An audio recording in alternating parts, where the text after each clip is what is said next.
আমরা যে শীতের শাকসবজিগুলো লাগিয়েছিলাম সেগুলো আজকে তুলবো। প্রথমে তুলবো হচ্ছে কি পালং শাকগুলো। এগুলো আর বেশি বড় করলাম না, বেশি বড় ভালো লাগে না, ছোট ছোটটাই ভালো লাগে খেতে, তাই তুলে নিচ্ছি।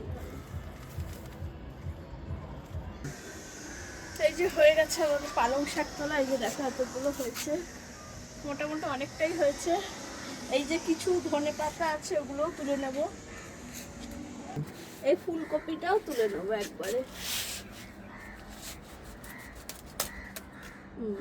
এই যে আর কিছু টমেটো তুলে নেব। এই দেখো টমেটোগুলো পেকে গেছে, এই একটা, এই একটা, এই গাছে দুটো, এই গাছে একটা। ওগুলোও পেকেছে কিন্তু পুরো পাকেনি, যখন পুরো পাকবে তখন পারবো। এই যে এই তিনটে তুলে নিলাম। এই ক্যাপসিকামটাও তুলে নিচ্ছি, পেকে গেছে পুরো, দেখো লাল হয়ে গেছে।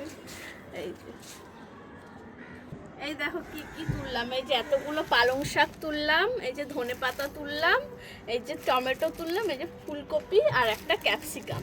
কেমন লাগছে বলো এগুলো, শীত বাগানের যে সবজিগুলো শাকগুলো তুলেছি। তোমরা তাড়াতাড়ি কমেন্টে বলো কেমন লাগছে দেখতে। টাটা।